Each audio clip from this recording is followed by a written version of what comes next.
Welcome to ModCom. I am Charlie,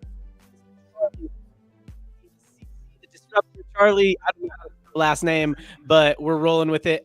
We are going to get into maybe some arguments, maybe some debates. Who knows? Going to get into some marketing talk right after a quick word from our sponsors. What's up, everybody? This is John and Casey from ModCom, and I have to show you something. All right, this tool is called Wicked Reports. It's one of the best attribution tools I've ever seen because of this feature called Funnel Vision. It breaks up your ROAS into top, middle, and bottom of funnel. So I'm here in my Facebook ads account and checking out this campaign, V-Day Sale. I'd probably be cutting this thing, right? If I was looking in Ads Manager or if I was looking at first touch attribution, I'd be like, you suck, 0.18 ROAS. You're out. But if I look at middle funnel, it's like one of the best closers. If I look at it bottom of funnel, it's one of the best closers. So that campaign is closing. I got to keep it running. I got to adjust the targeting in there, and I got to adjust the creative in there. You know what I'm saying, Casey? John, if you look at the top campaign here, this 4-pack lob rolls, you can see actually the exact opposite effect. It's bringing people into the account, into this world really effectively, but it's not that closing type. So you kind of need a little bit of both, right? Like this is the Kobe. One you described as the Shack. Together, they make beautiful harmony in your ad account. Yeah, that one's lobbing it up. The other one's throwing it down. If you want to find out which of your campaigns are Kobe's, which ones are Shacks, and which ones you should just cut entirely, don't even give them a roster spot, go to wickedreports.com and click the Book a Demo button. And we are back. Charlie, it is good to have you here. I feel like already you're just ready to argue with me about our ad read and everything. But before we get into that, give people a little bit of a background on you, and tell me. So one thing I have trying to be asking every guest lately is tell me how you make money. Yeah, I think the way that I make money more than anything else is by helping people make success easier. I make the easy and really help people see more success and less stress from my experience, having driven over $1 billion in revenue. And I've got students in 6 continents, nobody in Antarctica yet, but maybe soon, maybe after this pod, we'll get somebody. Yeah. And that's really the bulk of what I do is I basically help other people create opportunities and find the success that they deserve. Right. So specifically, I mean, give a little plug for your products really quick or your product. Yeah. I mean, my number one thing is I run a business called Disruptor School, where you can learn from me and a lot of other experts in the space on learning business development, Facebook ads, digital marketing, all the things that you need to gain the independence to really kind of chase what you're trying to do. And so there's a lot of deep dives in there, a lot of fun things. I won't get too deep into it, but yeah, if everything else isn't working out for you and you want to take control yourself so you never have to pay anybody else ever again, there's a solution for that. And that's what I'm here for. Oh, what an interesting segue because of what we're talking about today with agency. But before we get into that, again, my kind of whole shtick on this show is like, you know, the unpopular truths, which we'll get into your unpopular truth in a minute. I know that's like all you have. I don't think you have any popular opinions. Somebody called me like, if I wanted to be the villain, I could. Somebody told me that yesterday in a text message. I'm like, am I really the villain? I feel way more like Katniss. I think wow. That's what you feel. I think you're definitely...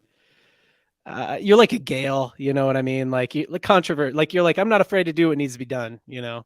Sure. I'll speak truth to power all day. Yeah. So I would say, so before we get into that though, tell me like the biggest misuse of your products or services, or just somebody who like isn't really a good fit. Yeah. I think the biggest misuses is when people come to learn from me, and ultimately they expect for that to be a way to validate their line of thinking that got them there. I think the biggest opportunity we have is to change the way that people think so that they can change the way that they work and ultimately get their time back and work on the business instead of in the business. And changing that list of priorities in people's heads is often the most difficult spot. And the people that come in to basically have me say that they were right all along, well, it's like going to a couples counselor so that they can yell at your spouse. Like, that's just not productive. Right. Yeah, makes sense. So before we get too into it too, if you guys are watching on the live stream, either on YouTube, LinkedIn, or on the Twitter space, if you have questions for myself or Charlie throughout the episode, drop them into the comments or the chat, wherever you're watching. We will get to them at the end. I'm going to try and get a cleanly recorded episode so we can upload it to the podcasting apps. All right. Next little segment I like to do. Tell me an unpopular opinion you have about business. Or, I mean, you can go for, I like to say an unpopular truth, right? Like, it's like, this isn't really an opinion. Like, this is just something that, like, really nobody else wants to tell you. And I know you got a lot of these. So hit me with your best one. I mean, I'll cap it off with, I think the reason that most people aren't nearly as successful as they want to be is because they value the wrong metrics. They ask the wrong questions and ultimately define success in a way that holds them back. And almost every problem that I run into with somebody is where they were successful because of something that they were good at, but ultimately the reason they can't get bigger is because of one of those issues. Now, it might be they value silly things like targeting or ROAS or MER, or they might be focusing on other like obnoxious things like pushing their attribution models and trying to change all sorts of other stuff. They might be, focused on LTV when their biggest issue is a second purchase rate or customer retention.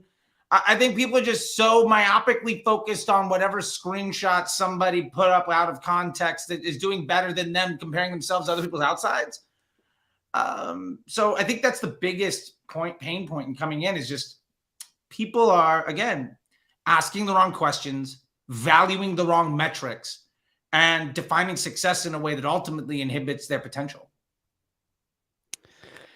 Tell me about your background with, tell me a little bit about your background with drugs. So I was a touring musician and radio personality and addict for about 10 years, basically summer after high school for about a decade. And it got as bad as regular everyday intravenous heroin user. I smoked a lot of meth, did a lot of things there. It's easy for me to list off the things that I didn't do than it is for me to list off the things that I did do. And I think I got a lot of skills and life lessons from all of that. And I've tried to turn those into positives. And I mean, hey, look, we're in digital marketing. Yeah. Convincing absolute strangers to give you their money is at the core of what we do. And if there's one thing that a good self-respecting junkie can handle, it's that. So I got a lot of life experience. And, but yeah, so I now have 11 years clean and sober from that stuff. Don't drink, don't smoke, eat way too much sugar. But, if that's the biggest vice, then I think that. Yeah, that's pretty much my vices these days. Food, because I can eat. How did you get into it? Acceptance from others. Mm-hmm. I wasn't cool. The cool people did things. I had a little bit more money than the other folks did because I was like working jobs and I was hustling even at like, I mean, in T-ball, I was the #1 candy bar salesman. And so I got a free Huffy every year. And I like, no matter what it was, I always had the hustle, always had the grind, always had that like thing. You know what I mean? Mm-hmm. So summer after high school, I was hanging out with friends and, I could be the guy that would get the 12 pack, get the bottle, get the bag, whatever. And as that grew, I knew that, hey, if I showed up with something to give everybody, people would like me at a very surface level, but I was a really insecure person nobody liked anyway. So that grew into physical dependency and identity issues. And I basically just covered all the things that were wrong with me by trying to fix it and all the other parts of other people. And, that leaves you extraordinarily empty. And, but for what it's worth, it was effective for me to kind of figure out a pathway. Now, not a good one, but I definitely developed an identity where I hadn't had one before. What so tell me about the identity that you developed. Like, so I mean, you got into this whole thing really because you had a hard time like with acceptance with people, didn't have friends, and that's important at that age. And I think that as adults, sometimes we age into it being a little less important to us. Like we kind of care less what other people think as we get a little older, or we get a tight circle of people who like, I only care what you think. Like, I don't care what everyone else thinks type of thing. But like, that seems like the self-work that you would have to do to get past that. So, I mean, tell me about that. Like, did you just have to get to a point where you're just like, I don't need to be accepted if it means being an addict? I mean, I gave up because my girlfriend that I was living with went to rehab and basically abandoned me. And then my dealer wouldn't let me do drugs at his house anymore because apparently I was buying too much. And I was shaking so bad from like DTs that I couldn't shoot myself up anymore. And my options are basically jails, institutions, or death. And I gave up, but it took a decade of that where, I mean, I owned a 5-bedroom house. I bought it with my student loan money in college. And like, I wasn't even welcome in my home with people that weren't paying rent. And I was like breaking into my own house. I gotten maybe a dozen DUIs because in Florida, it's like a fine. Like they don't like, it's not like California where it like matters. And, you know, so those things all piled up, you know what I mean? But that's kind of at some point what gets you to where you are. Right. And some people decide to go other routes, but so I'm like a fucking cockroach, man. I mean, so what happened? So tell me a little bit about because you just did a video about this on YouTube. So I'm kind of plugging that. So if you check out Charlie's YouTube, which is at CT Disruptor, right? Yeah. He has a video about this, but give me the quick rundown on how I mean, at some point, like you could not like physically even do drugs anymore, like without having someone else who would shoot you up. So and then that person wouldn't do it anymore because apparently I was buying too many drugs at his dad's house. Right. And so then it's like, what does too many drugs even mean? I mean, bro, I get it. This is enough for 3 people, but I have a habit. So like, don't judge me. You're the dude selling me. You're selling it to me. Let's not get on a fucking high horse here. Yeah. So you you go to rehab. What put you on this career path of running ads for people? And like, why is that? Like, do you think it is? So to me, I mean, this is a world where it's just very much like there's a thrill. I remember the first time I ran a campaign and like I spent some money. You know, I spent $100, $500, something like that, and then like something happened because of it. Like, we made $1,500 or $2,000 or something like that, or we got like all of these. For me, it was like I was running a local retail store and we spent a few $100 and we got like so many people to this live event at our store, and we did like 10 or 15 grand in sales that day. So the ROI on it was insane, but it's a little bit different when you're doing like get them to an event, and you can bake them a little bit better with a retail store.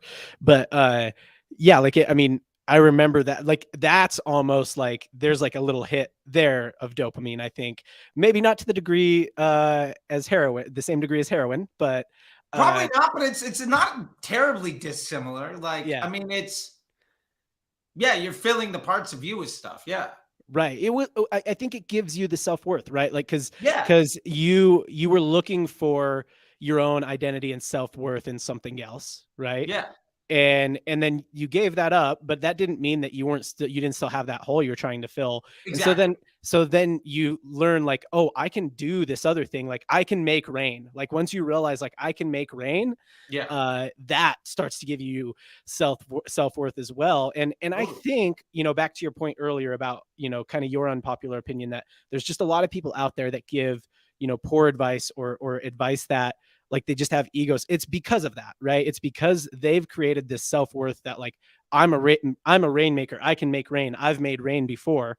I've made campaigns that make money before. So like, it's very hard to kind of like swallow that and say like, but I'm not able to do it anymore, because it's not just a matter of like, oh, let me, have no ego and be humble and learn. It's more of like, this is my identity. This is the way I've self-identified myself. Right. And so I think that all that to say that I think that it's it is a relatively natural career path. There's probably other ones as well. But yeah, I think ultimately there's some juice to it. It's exciting. Like, I combined a lot of what I would consider like commodity skills over the course of my life to that point. Yeah. I was able to combine them into some sort of undeniable value. And I also put myself in situations where, like, I mean, I got my first gig in social media. It was my first real day job. I was like 29 years old, $10 an hour data entry at some agency. I got fired within 3 months. I took their biggest client with me. I started another agency. We won the pitch on AMC, got fired from that job, even though I started the company, because my vice president was like also the attorney that wrote the contract. And basically it's like, as soon as we got 100 flowers to sign on the dotted line, I was no longer an employee. And then got a job running paid ads for like Jamba Juice and stuff, because I was running stuff for my own band after a guy fired me because he put $100 into Facebook. So I started putting my credit card into Facebook and running things. 6 months later, I was filling up like Comic-Con speaking events for Jay and Silent Bob. 9 months later, I was running $1 million a day for like CBS and Nissan. And I got to the point where I could make a show win sweeps. I could sell out. I could book every day, morning till night, at car dealerships to do test drives of a car that hadn't come out yet. I could make a video game the #1 title in the country. Like, I had direct control. And when you're spending 7 figures a day, like, you see the impact of that stuff pretty quickly. And I was also a really bad employee. Like, I was constantly running case studies where they wouldn't allowed, and I was sharing it in a way that was frowned upon heavy in that establishment. And I got fired from agency and agency and agency. But as a result, I got to learn from the smartest people in the room from like a dozen different rooms. And that's kind of gave me a great perspective on why I was a bad employee at the agencies, why I was good on the brand side, and ultimately why a lot of the service providing roles that people take running ads for people was ultimately not simpatico with the end results of that business. Like, the first time I got fired from a major agency, I got written up and fired basically because I was saving the client $200,000 a day in media spend and over delivering on the ask, which sounds like a good thing, except when you understand that we had a commission of 20% on ad spend. So I effectively cost 3 or 4 times my annual salary in a week. Yeah, right. Yes. So and that's what I want to get into. I want to get into agencies and something I tweeted a little while back. That got me some heat. I felt like you for a day. It got me some heat. It was good. It was good. Good to feel like Charlie for a day. That's about all of it I can handle. Don't take more than that. Not suggested too many. Yeah. So and it got some heat before, and essentially what I said was, what was the exact words I said? I think I said something along the lines of, you and your agency's incentives will never be fully aligned. At best, it can work for a little while. Now, I want to get into that because you actually disagreed with me, which I was like, okay, I expected a lot of people. Yeah, no, I loved it because I thought like you were expecting me to come in like with a fully backing you up, and yeah, you're like. Yeah, I think you were like, hey, good job bringing some smoke. Yeah, you're like, good job bringing some smoke, but I don't agree. So I do want to get into that. But first, I want to close this out, and I want to say, you kind of had this thing where your self-identity was, being the kid who could bring the bag, right? Yeah. And that's how you got into drugs. And you got out of that and you got into this self-identity of like, I'm the guy who can make rain. I can make your video game #1. I can sell out I can sell out concert tickets. I can sell out an event. What's your self-identity now? I think my self-identity now, if what I hope it is the guy that after a long time of being in this industry is maybe one of the first people that is actually honest with others. With a path that simplifies work so they can be more successful. I mean, honestly, my biggest hope is I went from having to worry about my money being food, drugs, or like gas in my car to I'm going to buy a place in Chelsea in 2 months. I already bought a house in LA. Like, I'm providing opportunity in a way where literally anybody else could do it. But I see so many people suffer at the hands of these agencies and these bad advice that if I can be the person that comes in and takes that person from a place of stress and uncertainty to success and providing opportunity, that lets me put my head down on the pillow at the end of the day in a great place. So if I can ultimately be a conduit to provide more opportunity and joy and like confidence and success for people, then I'm giving back with my like living amends in a way where every single day I'm making the world a little bit a better place. Yeah. By teaching people from the literally hundreds of millions of dollars of mistakes that I've made. And somebody should do that. So tell me why you disagree with me that the agency model will never fully be aligned with the client's revenue model, or my statement was your agency will never be fully aligned with you. At best, it will work for a short period of time. Tell me why you disagree with that statement. I think it goes down to the contracts. I think the average agency contract looks like one of three things. First, it's commission on ad spend with a retainer, which objectively means my job as an agency has nothing to do with your success as a company. It's how much credit for everybody else's work can I take so that you look good to your boss, so that I can get a bigger check, so that I can make a bigger commission for my boss. My job is to make the person that hired me look good to the person that writes the check. Nothing to do with success of the business. And to be fair, that also leans into part number two, which is if it is working, but not growing fast enough, it's now not a good investment for the agency to give you the best quality help because we have you. Now I've got 5 other clients that want to come in. If I bring in 4 more, 5 more clients, my billings as an agency is going to go up. But if I give them the low rent talent, we're not going to do as well. So as soon as I get you into that second contract, okay, you did the 90-day, great. We're going to sign on for 6 months. Here's your new account manager. Because it's not cost effective for me to put my best work on somebody else where I'm not going to make more money. Mm-hmm. So as an investment banker, I don't want to put my assets in retaining a relationship where I'm not going to see more increasing value. So you have that issue. And then I think the third side of it is most agencies are not sophisticated enough in their understanding of financials to legitimately point to their incremental impact on the business.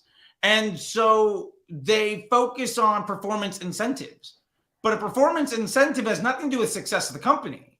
It has everything to do with what can I do to look good?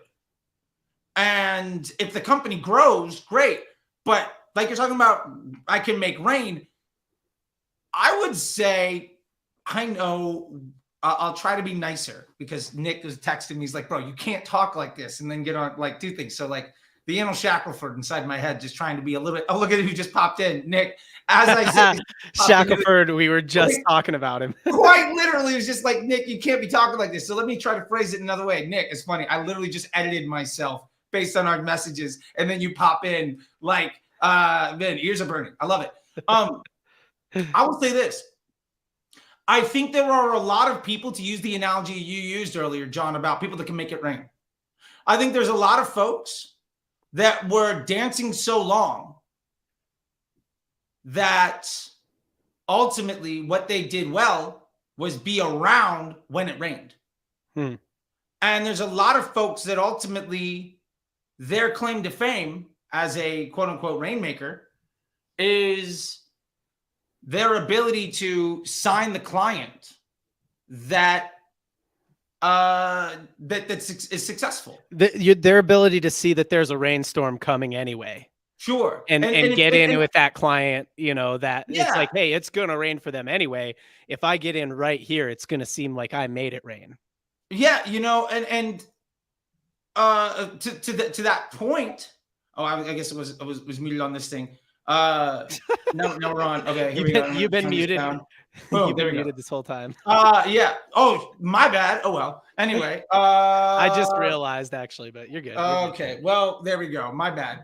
I don't know what's going on with that. Anyway, point being, interesting. So what was Nick listening to the last 5 minutes? Who knows? Yeah. Love you, Nick.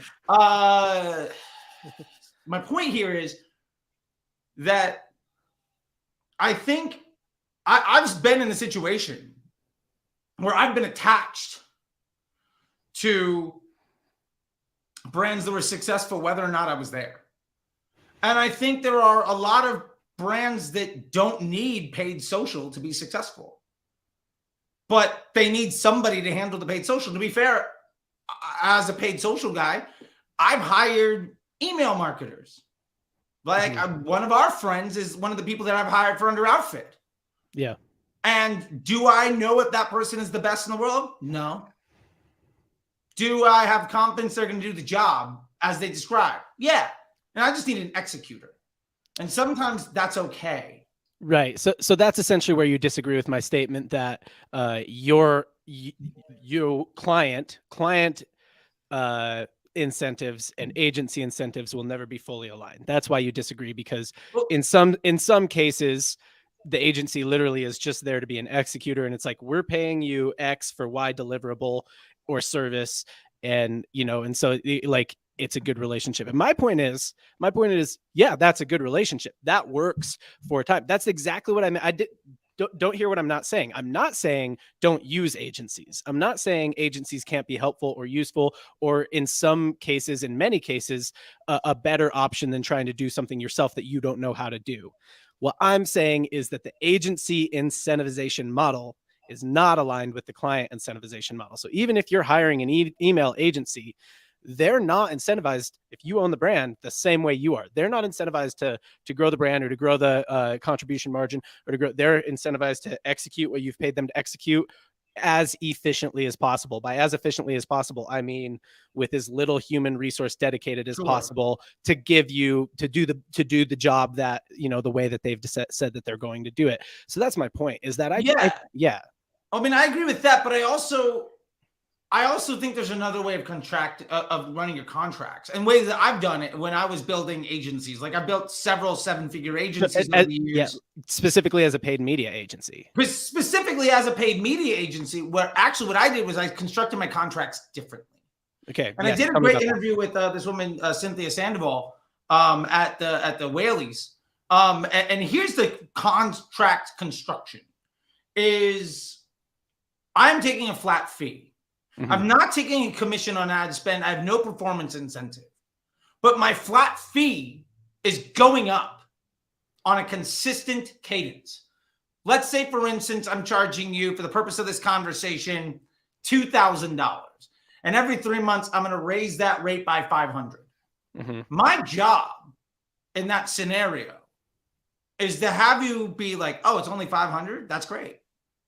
Mm-hmm. Because I can prove my value. Now, we could also say this is 10 grand. I'm going to raise it by $1,000 a month. Like, I mean, it's relative. I'm just throwing a number out there. It doesn't really matter, because not everybody listening can get the $50,000 a month, $10,000 a month, even $5,000 a month contracts. Like, so let's just say it's relative. But my job is to basically make it so that when that bill goes up, you're stoked. Because really, my job as a paid media person has nothing to do with spend your X money at X ROAS. Like, that is nothing to do with success. Mm-hmm. My job is to turn especially in paid social, is make the amplification of your business model something that you don't need to worry about, so that your business grows, so that when my billings go up, you don't think twice about it. And I've done that over and over again, where from the agency side, you massively scale revenue without scaling workload. And from the client side, those costs are known. And there's no bill at the end of the month, and there's no conflict around like ad spend. And I don't care about attribution or credit or anything. Like, what's my ROAS? I don't care. Did us working together net positive for your business? Are you making more money now than when we started? Am I the reason that there's a struggle in your business? If not, I'm going to go along with you.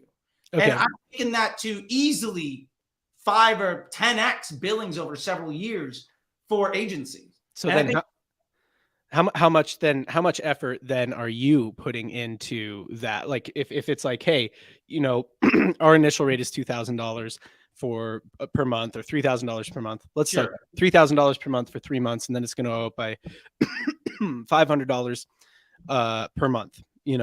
Until it hits, I don't know if you put caps on this or if it's just forever.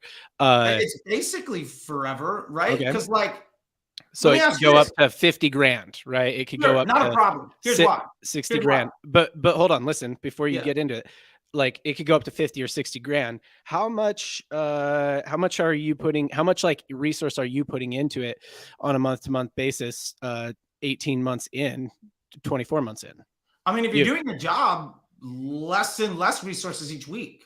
So like then, you're doing your job right. So then me, something that should take an hour or two a week max. So then me as a brand owner, like if I start to get to where I'm paying you $20,000, $25,000 a month, and it's taking less and less resource from you every week, and it's pretty clear like what the resource is.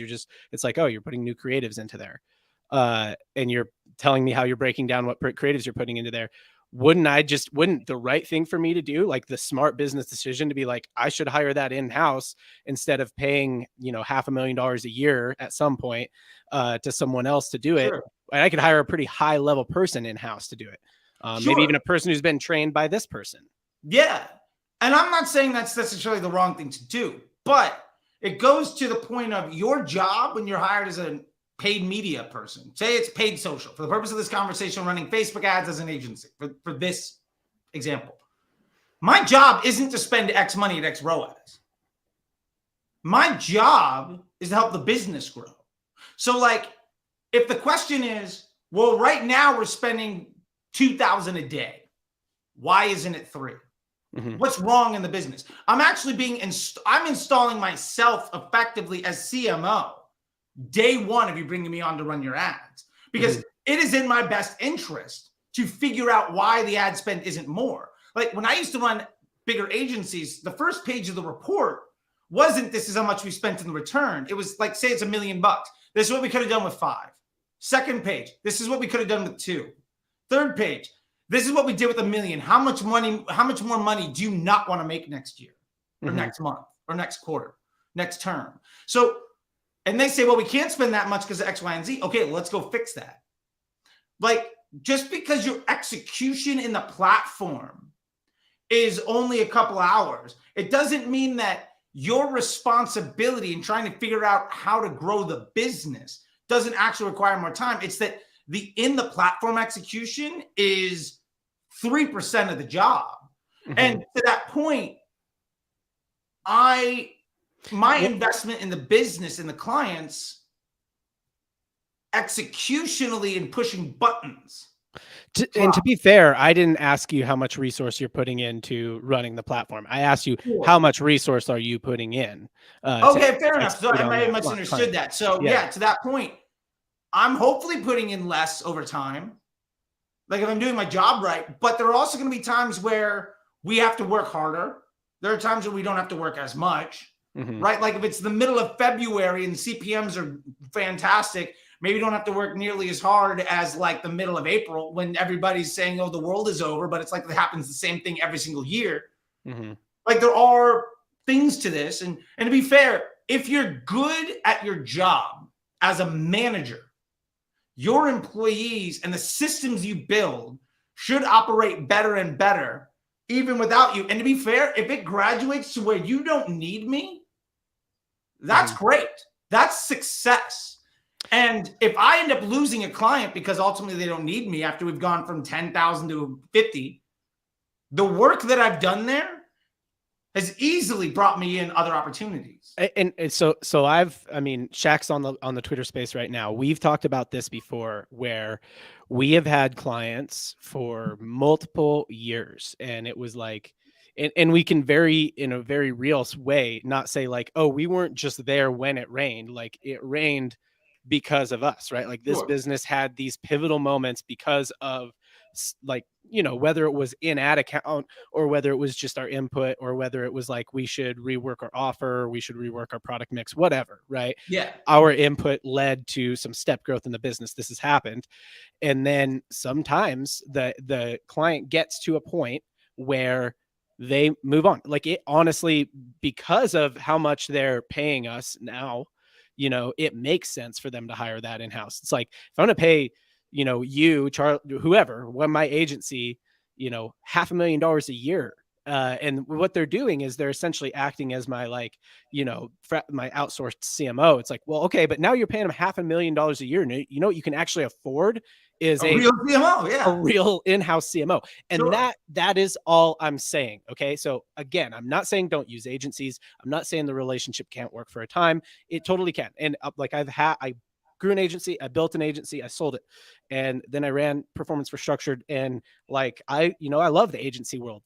All I'm saying is that by definition makes it so that the agency is not aligned from an incentive standpoint, because as people, when that would happen, we would feel like, hey, like it's a little bittersweet, right? Because it's like, okay, well, they're not going to be with us anymore, but like I almost feel like they graduated, right? So like there's that sweet side to it too.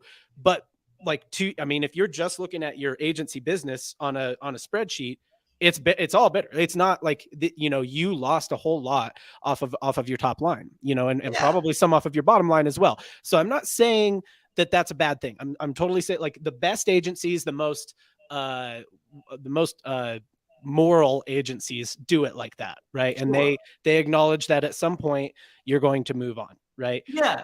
But again, it's just, not an aligned incentive model. Now, if you get to a point, some agencies try and do this thing where it's like they're going to take an equity piece of the business. And I've even heard you say that before, like, I'll run your marketing department for an equity piece of the business. I think the reason that you're doing that is because ultimately, it's more aligned. It's a more aligned model. Sure. So, I mean, that's it. That's all I'm saying. I'm not saying that agencies are bad. Yeah. And I'm not saying agencies are bad either. And I feel like I do come off aggressively with be fair, those are the words that I'm using and the people that are seeing it. So I get it. Yeah. And I'm trying to get better at that as a person. I get it. Yeah. So I agree with you that I think ultimately there is a potential to outgrow that relationship, because an ad agency is a service business. Yeah. But some service businesses, like, the relationship can change, but I would push back and say, like, if your job, if you look at it as, you said, oh, I'm losing top line. And in that scenario, you're 100% right. But if we have 5 clients for $2,000 a piece, when we're starting off, right, and we're making $10K a month, first off, mazel tov to you if you're doing $10K a month. That's fantastic. You convinced 5 people to put the future of their dreams in your hands, and that's amazing. If you grow a couple of those to 5, 6, or 10,000, etc., and you lose one, looking back at it, you might lose that $10,000 a month client, but your net grew from 10,000 a month to like 50 or 60. So you lost a little bit, but also the quality of the relationship. And when you start somebody new, they don't necessarily start at the bottom. So, I mean, there's all of that. There's all of that. Yeah. I'm just saying, from the client perspective, it's like, at some point in your future, it's probably going to make a lot of sense to not be working with your current agency anymore. Sure. I would also say that, to play devil's advocate, I think we look at that from the perspective of people who are good at it. And that's a great point, because you could hire a CMO, for less than $500,000 a year, maybe, and they might not actually be good at it. Like, I have this assumption that people know what they're doing all the time. You tweet a lot of things, and that are like controversial, and I'll be like, hold on, and I'll like give you a scenario, and you'll be like, yeah, okay, fine, in that scenario, like, but that person has to understand like how to fit attribution into their brain, right? And I'm like, oh, I just work from the standpoint of like, all the high level people I know do understand that, you know what I mean? So that's a great point. I do have a tendency to assume that people like know what I know, right? Yeah, and it's not true. Yes. Yeah, and to be fair, I'm going to give you a quote here. One of my favorite quotes that changed the way I think about the world. It was Hank Azaria on the Mark Maron WTF podcast. And he said, I'm at the same time wildly overpaid and also criminally underpaid for my job. Yeah. And his point was, so Hank Azaria is one of the voices of The Simpsons. He's basically 1 out of 4 characters in the history of The Simpsons. Yeah. Now, let's say for the purpose of this conversation, he's making $5 million a year, which is fantastic considering he spends about 2 weeks a year in a vocal booth, and he makes $5 million for 2 weeks. That is incredible. Yeah. It's a good rate, good hourly rate. Good rate, yes, solid. But he's 1/4 of the cast of $1 billion company. Yeah. And what's the difference between 5 million and $1 billion? It's a lot. About $1 billion. My point is nearly $1 billion. Yes. Yeah, very close. My point to that is, you said, "Oh, if I'm paying the CMO like 500 grand, I could hire somebody." Mm-hmm. But if we extrapolate that out, where let's say you brought in an agency in at $10,000 a month, and they increase their billings $2,000 a month. Yeah. Like $2,000 a quarter, whatever it happens to be. The amount of cycles and your growth that would take to get to that like $500,000 a year means that you as a business, and I've seen this happen. I've been a part of this so many times where I came into 310 Nutrition. They were doing like 18 million. Mm-hmm. 20 months later, we were doing 98. Yeah. Right? Like under Outfit, right? It was $50K a month. Then it was $250 a month. Now it's $1 million a week. The point is, is that really? I guess it makes sense. What you? Yeah, go ahead. It's just, is that really the problem you need to solve? Like, is bringing on an inside CMO to save money a good idea if that's not the problem you have? So I would say, yeah. And so I want to acknowledge the Twitter space. I saw that we have someone requested to speak. So we're doing a live recording of the of my podcast right now. So I'm going to try and get a clean recording, and then we'll maybe just do a couple minutes in the Twitter space. Bring them in. Let's have some fun when we're done with this. Yeah. So trying to get a clean recording. So sit tight for 1 second. If you're requesting to speak, we will bring you on after we're out on the pod. So yeah, but to your point, I think it's a good point, because essentially what you're saying is like, okay, I get that you're paying me $500,000-$600,000 a year now, but like your business does 50 million or 100 million a year. Like you really care, care that much about bringing me from 500,000 or 600,000 and saving, a couple 100,000 and doing 300,000. Like when we're the ones who've gotten you, like what if that's a detriment? What if that slows your growth curve, or what if that person, isn't aligned, whatever. Yeah. The opportunity cost of saving 200 grand on a 9-figure business is absolutely a bad investment. You're not wrong. You're not wrong. But I think that there's another side of it too, that when a company grows to 100 million, an outsourced CMO, like they do get to a point where an outsourced CMO just doesn't really cut it anymore. Like somebody's got to be there. Somebody's got to breathe the business a little bit more. So again, I'm working from a space of like, assume it's one of your students. You know what I mean? Assume it's someone who's like, they're going to come in,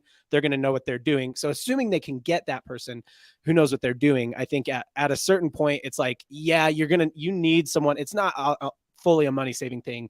It's like aligning somebody wholly to your incentives as a company and making that their main thing. I think in something that you said earlier, that's probably where the equity deal comes into play, because now you're hiring a partner. Yeah. I mean, if the exit on that relationship when they graduate is now you have an equity piece in that business, and you as the agency owner are moving more into being an equity partner. Yeah.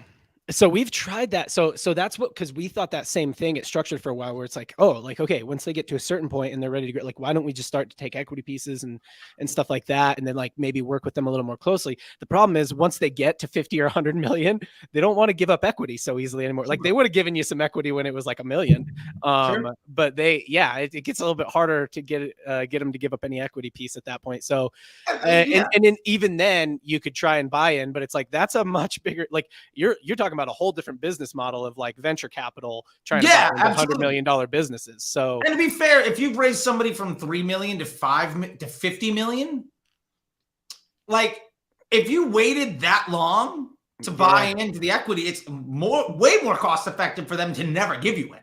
Right. Yes. Like you could have bet on yourself a little bit earlier, but that's always hindsight. Like there's no way to know that. Like I've been lucky in the equity deals where basically like that was on the table because of the relationship. Yeah. Where we said, hey, look, this doesn't make sense to do this monthly thing. And for what it's worth, most equity deals that I construct are based around as the equity vests, the rate drops and inverse relationship. So we're simpatico as it grows. We do have one person requesting to speak in Twitter Spaces. If you have any thoughts on this agency deal structuring, because I think we're kind of on the same page here where we're saying like, yeah, okay, look, in terms of financial incentives, it doesn't fully align, right? But like there's ways to make it work a lot better and some ways that it doesn't work very well at all, right? So if anybody if anyone else has cracked this, I'd be very interested. And this is something that I've had endless conversations with Mr. Shackelford about, like, how do we actually align? Because it's like, we want to do great work for our clients, of course, but the best way to grow our business is actually to do much more processized work for our clients. That's going to give them, it's just not specific to them every time. Right. So, or to focus in on one thing, like, hey, let's, get really efficient at running ad accounts, but not really dig into their business, because it takes somebody with a brain to be able to dig into different businesses and understand like what's going to be the big growth levers here. So and that's ultimately your business model, right? Like if you make the choice that we're going to handle accounts at scale, that could be one model. Your model might also be we're going to stay small and just buy into equity, where you're effectively a media buyer, rent to buy to VC type of relationship. Like, I've seen those things work tremendously well. I think there's, and to be fair, what we're talking about is different ways to be successful and happy. And some of those bake in depreciation. Some of them bank on your hit rate's going to be low. But I think it's about risk diversification. I think it clarified for me more when I stepped away from agency, or when, since I've parted ways with Structured, and it's like I'm doing more now of like, I'm only working with a couple brands as sort of like this fractional CMO. And for most of them, some form of equity is on the table, or some form of partnership with my own company that will mutually grow. Right. It's like, they're going to come on as, we're going to collab with them, with one of our podcasts or something like that, and so there's going to be some kind of mutual growth there. And I think that's where it really like, okay, but the way that it's like very tight, and it's like the best way I've seen to grow an agency, if you want to grow an agency, is to go get more clients. And if you're not doing that, you are to some degree sacrificing your own business and your own like kind of growth and for something else. Whether that's your perceived like the quality of service you provide, which it's a noble thing, and it might make you happier to do better work for fewer clients. But like to some degree, you're like actually kind of acting in a way that's like counter to your financial incentives as a company. Sure, but I would push back on that just 1 second, and I know we have people here, so we can go to them whenever you're ready. I have a couple more things I want to hit on. Okay, cool. Go ahead. I didn't want to like step on your toes and just keep people waiting, because I didn't want to be that guy. So about what you were saying, I don't disagree. I would say though that I know plenty of people that run businesses that have a lot of revenue that don't make much more money than when they were working a lot less. And the revenue of the business has nothing to do with the take home of the people that run the business. Like, I remember working at a company that I took to an 8-figure business, like 50 million plus, where my day job plus the little agency I started on the side at my desk, I took home more from the agency with 3 clients. Yep. No, Shaq and I talked about this the last time he was on the podcast. There's a point with especially media buying agencies, and a lot of times they'll book time with me on Mentor Pass, and it's purely because I was at Structured, right? And they'll be like, "How did you do it? How did you grow Structured like this?" And I'll be like, I'll ask them a couple questions, and pretty quickly I'll be like, "Oh, okay. So you've got right now." They won't have told me any of this information. I'll be like, "Right now you have about 3 team members, right? And you got somewhere between 7 and 12 clients, between 3 team members." And they're like, yeah. How do I scale it? And I'm like, you're making more personal income now than you will like 4 or 5 times this size. And you're having more fun and you're doing better work. So step number 1, ask yourself if you want to scale it. And I think somebody in the chats just said, is moving up market not possible? I think it's a whole other well, right? Like it's based on an unproven premise that we can go get a completely different kind of client than we haven't gotten in the past. We don't even know where they hang out or how to talk to them yet if this is the kind of client that we've gotten, right? Especially if you already have 50, 60 mouths to feed in your agency. I do want to move on from this because I want to call out a couple tweets. Let's do it. That we're gonna maybe argue about or maybe not. Oh, I love it. I feel like spicy meatballs are coming, and I've got no pasta. Yes, no pasta. Okay. Tweet number 1. Seeing a lot of really nice guys, quote unquote, running companies that an F ton. Sorry, I try not to swear, but you can swear. It's okay. Once I apologize. It's okay if you swear. I just try not to. That do a ton of harm to brands and the careers of marketers. They run agencies, have masterminds, etc. So curious, would you rather spend your time engaging with a nice guy with bad advice, an honest guy with great advice, an alpha male with bad advice or with dog shit advice? You know what I mean? So my first question is, there's a lot of smoke to some unnamed people there. Are you willing to call anybody out? It's okay.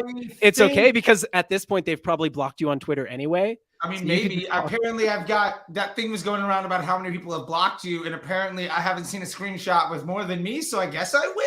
I don't know. No, I think I'll be honest. I feel like Twitter is its own universe, and there's the YouTube and TikTok and Instagram. But I think in person, these types of folks are the people in the business know who they are, and I don't feel like I don't want to go out there and hurt somebody in that way. I think if you had asked me 2 years ago, a year ago, I would have just rambled off a list given the smoke and thrown savage fire. But like, I'm trying to be a better person. Because ultimately I've also realized that like the more polarizing I can, there's a path of growth of polarization. Yeah. But in my ultimate goal of providing help and helping people to see more success and creating more opportunity, if I put myself in a position where people aren't able to hear what I'm saying, then no matter how good my intentions are, I'm ultimately never going to get there. So what I will say is this. The people in the business know. Well, let me ask you, do you think they do? Because I think sometimes people drink their own Kool-Aid. Oh, sure. I think they don't realize maybe that the advice they're giving is like overgeneralized. I legitimately don't think that the biggest offenders of this are aware of it. I know. I think they just think that that's how it's done. And they might think that's how it's done. They might think that what they're doing is good. And from their perspective, they're trying to be helpful, and that's great. Right. I appreciate that. And that's why you don't want to give them the smoke. Well, because if somebody was out there being malicious, I think I'd have an opinion. And I think that the malicious folks that I've seen are the ones I don't talk to anymore because they flat out blocked me years ago, to be completely fair. And also, like, I don't think there's very many straight malicious folks in the business that are ultimately successful, because if you're at your core malicious in nature, you're never going to grow nearly the place of at your core being helpful. Whether or not your help is good or bad is a subjective view, but if you're a dick, you're not going to grow nearly as much as if you help people. Interesting take from you. Fair. I promise. Like it says on the thing, I'm a nice guy. It comes across aggressive just because. And I'll be fair. What spawned this like little string of tweets that I did? Yeah, was in about maybe a 10 to 12 day basis. I think I saw 15 new students in Disruptor School or clients of students in Disruptor School where the students like booked one-on-one consulting time with me. And I do that a lot, where we were literally just dissecting the same like 5 agencies. Like, and I probably know who they are. I guarantee that all of these are names you've heard of. Yeah. And or worked at. And to be fair, these are good people. Like, like I think there's just because somebody doesn't agree with you doesn't mean you have to demonize them either. Like you can really disagree with somebody about all this stuff and then go out for sushi and like be friends. That's fine. Yeah. So I mean, if you're not going to give the smoke, then we can move on. We can move on. Okay, I'll say this. I didn't take the bait. Let's try the next one. Yeah. Maybe you'll get me right. by the end of this. I'll say this about it. I think that, to me, I don't really follow anyone that I feel that way about. The only person I would follow who I would say like, oh, I take issue with a lot of the things they say on Twitter is you. So fair enough. I'll take it. I'm honored that of all that I hold that singular place, because I think that also means that you have I have a certain little place in your heart. And thank you for that. Yeah, that you have a certain like way to make me just like distract my whole day to think of arguments to what you're saying. I love it. Here's one more tweet I want to hit on from you. Okay. Because here's one. I hard disagree here. And then right after this, we'll get into letting people who have requested to speak on Twitter Spaces speak. So then we can talk about all this stuff, as a group. We'll wrap up the pod and we can talk about all this stuff as a group. Fantastic. Here's the tweet. Let's go. And this is, I think you have a tendency to speak in absolutes when it's not an absolute. So here's the tweet. Okay. 3 numbers that make your business worse. Yeah. When they go up. Yep. ROAS, click-through rate, number of creative tests. Yeah. I've been asked about before I rip it, explain yourself. Yeah, I will stand by that, because I can't really think of a situation where those don't hold true. So holy crap. You can't think of a single situation where the ROAS goes up and the business doesn't get worse? Oh yeah, 100%. Like I've seen that so much. Come on. Okay, all right. I will say this. If you are a business that is not trying to grow, but is only trying to maximize efficiency, and you have a singular marketing channel, in that case, which I can think of theoretically, but can't think of a single example of, then yes, that's a good thing. I would even say, like, the reason your ROAS goes up is really like one of 3 things. Number one, you're taking way less incremental revenue from your paid media. So you basically just have more maybe retargeting ads that are sharing credit for a sale with email campaigns and Google. So your ROAS goes up. You're making so many assumptions about the reasons the ROAS is going. Sure. I mean, I'm just giving one example. Yeah. Okay. Like maybe your ROAS is going up. I would say that's also maybe not good for your business in other places, because if you legitimately are making more money for your paid media efforts, and that is ultimately growing your business, and that is solid, and your objective is also growth, what you're telling me is, I am proud of myself for collating untapped potential in a way where I'm missing the opportunity to take advantage of it. So that's a huge risk. Yeah. So I can think of many situations where the ROAS has gone up and the business has been better because of it. Specifically, like brands where a lot of the value is tied up in the first purchase, right? So just inherently, a lot of the value is tied up in the first purchase. Sure. Microphone that I use, right? Sure. Or like probably not going to buy another microphone from them. Or basically any kind of backyard game, crossnet, cornhole, those kinds of things. Lots of the value tied up in the first purchase. And typically what happens is the ROAS gets better and it's like, oh, we have more room for scale, and they scale into it, right? The ROAS getting better is just a signal that they have more room for scale, and then they scale into it. So yeah, I mean, I can think of a lot of situations where the ROAS goes up and the business gets better because of it. Furthermore, even if they don't scale into it, I think of a lot of situations where it's like we're literally selling out of all of our inventory all the time, right? Yeah, so that's a huge problem. That's the ROAS going up in that case until we get that problem fixed is making the business better because it's giving us more working capital. Yeah, but in that use case, for instance, that's a ton of use cases. That happens so much with growing. Sure, business. Yeah, but that tells me you've got a tremendous business problem. And like what you've done is not only but the ROAS going up didn't make it worse. The ROAS going up didn't make it worse. You already had it. Sure, but it highlighted it and it amplified the issue.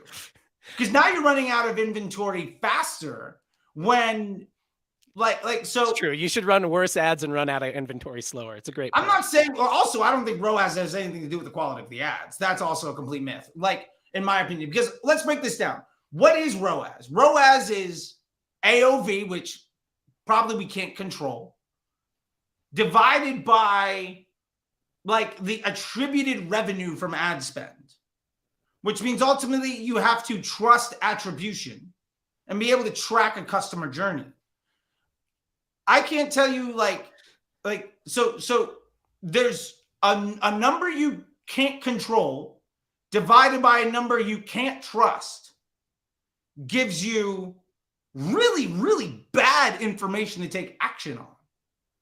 So like if you roll, let me ask you this. So what you're saying is that it's not, so what you're saying is that ROAS is unrelated to business success. Yeah. So then how could ROAS going up make it worse if it's unrelated to business success? Because often when your ROAS goes up, that cues poor decision making. And I can't tell you, like, so many businesses make poor decisions and compound the issues they have because they're looking at out of context metrics and definitions of success to make decisions. Like if your ROAS is good on an ad, what are you going to do? Spend more money on it? Potentially. Like that would be I think that a lot of people have the maturity to know what ROAS is at this point, or what CPA or how much they can trust any given metric in any given platform. Now, I mean, maybe not a few years ago, but now I would say a few years ago had the same lack of validity. Yeah, I don't know that. I bet, but we're not speaking about a few years ago. We're speaking about now. Now, I think a lot of people have enough maturity to know, like, just because any given platform, whether it's your attribution tool or the platform, the Facebook platform or whatever, says something does not mean it's true, right? And so proceed with caution no matter what. So most people are using true internal metrics like contribution margin or whatever, profitable scaling margin or something like that. Sure. So I would say that describes a lot of use cases now. I do want to move off of this topic a little bit. Sure. Okay. But one more thing. I think CTR is unrelated to business success. And so I don't think CTR going up can make your business worse. I would disagree. I think it's just unrelated. I would disagree. And here's why. I was having this conversation with somebody today. Why does your CTR go up? Generally, your CTR goes up. You think it's because the ad's better. Generally, your CTR goes up because the denominator gets smaller. CTR is clicks divided by impressions. If your ad is good, your impression count, the denominator, will grow at a rate linearly faster than the numerator will. So a good ad that's good for your business will inherently have, depending on the business objective of that ad. You believe it'll have a lower CTR because it'll reach more people who are less relevant. Yeah, if my ad is good, I'm going to have a lower CPM because your cost of inventory is directly dependent on your relationship with the platform and meeting the business objectives. So if my CTR goes up because I have an ad that has a great ROAS, probably what's happening is I'm smashing my mid and bottom funnel in a way that is not sustainable, and I'll get a great ROAS to the point where I go out of business. So yes. Okay. That's actually like a way better, I think, more defensible way to say it than what you have to realize. Gotcha. Well, I only have so many characters. Yeah. But the main thing I disagree with, and I think the issue a lot of people have with you on Twitter is the absolute. Like in every circumstance, when the CTR goes up, the business gets worse, right? There's no way that that's absolutely true 100% of the time. Like, sure. You know what I'm saying? I mean, if we're saying there's no absolutes, but it's not like on Twitter. What are you going to say? Like most of the time, you know what I mean? I get it. I don't have 4,000 characters. Nobody reads the threads I put out anyway. Right, so like, if I can get the honest truth is, and I'll be completely like open kimono about this. What that does is that's inspiring a conversation for somebody to think about something in a way. And the reactions and the conversation that come off of that, I think, are incredibly important. Because, like, for instance, if I didn't tweet that, we wouldn't have this conversation. We wouldn't put those things into context. You might still have people thinking that a really good ROAS and a really good CTR is great when they're chasing that and ultimately go out of business because they don't have any more revenue. Well, I mean, so what you brought up with CTR, it's important. Like if you care about CTR, which I think most people just don't. And I would say, by the way, this is on Facebook CTR, not so it's in the Google economy of attention, not supply and demand economy of like display. In Google, CTR is like a positive. Totally. And I want to preface that because I'm not sitting here saying that this is true for email or like Google. Right? Like those things, CTR is good. But it's a good point to say that if you were paying attention to CTR, which I just happen to think most people aren't, but if you were, like, look at your frequency, right? Because maybe it's good because your denominator's small and it's just not getting served to more people, which doesn't mean it's a good ad. It doesn't mean you can scale that ad. It's a great point, actually. And I'm glad. So yes, to your point, I'm glad you tweet the controversial things that I argue with in my brain, we can have a conversation so that we can have a so that conversation people can about it. challenge the status quo that they've been taught in a way that makes them better. That's great. And to be fair, I've had my mind changed about a lot of things because of the conversations that have been inspired. Like what? I have never. I mean, I used to think that, like, I mean, this goes back to probably more offline stuff than things that happen on Twitter, because I came to Twitter more of a fully developed, like having a fully developed opinion about stuff. Yeah. But if you were to be a fly on the wall for me and Marina Randolph, the former VP of Guthrie Ranker, who was my boss at 310 Nutrition, we would argue for hours in the morning and then go out for sushi about stuff where I was wrong probably 90% of the time. Yeah. And like one of the biggest things that I did was I'd make like a Facebook report. I'd make a paid media report with all paid channels where I was defining success as ROAS, for instance. And if you really want to get at me about ROAS not being right, well, like Marina has a lot to do with me being a better marketer than that. And for instance, I just posted this picture of me on Snapchat headquarters where like I was dropping 6 figures a month. And I legit got emotional and was written up by Marina on a day that nobody wanted to have a conversation because it was wasting $1 million on Snap ads because of the metrics that people think are important. Right. No, I mean, look, it's so we have a tradition on the Modern Commerce podcast of closing out with what we call a parting shot. And I've got it today. I'll take it today. So Casey, give me in full screen on the thing. There we go. All right. So my parting shot today, if you take one thing away from this, the biggest thing I would say that you can take away here is debate and disagreement is healthy, right? So as long as everybody is coming from a place of good intention and everybody is just trying to win together. You know, one of my favorite people, the people who listens to this podcast, says, you know, there's enough for everybody to eat. And that's just the truth, right? So if you disagree, if you're debating, if you're just, you know, arguing with somebody, as long as you guys are both coming from a place of good intention and trying to, you know, help the industry, trying to help yourselves, trying to learn, I think debate is a healthy thing. Yeah. All right. Yeah. Let's do it. I love it and I'll agree with it. And what I will say is I love that you and I can have these types of conversations. Yeah. There's a lot of other people that I have these conversations with. And I want more of this engagement because the honest truth is neither of us learn anything from being told that we're right. Yeah. Well, Charlie, I appreciate you being on the podcast.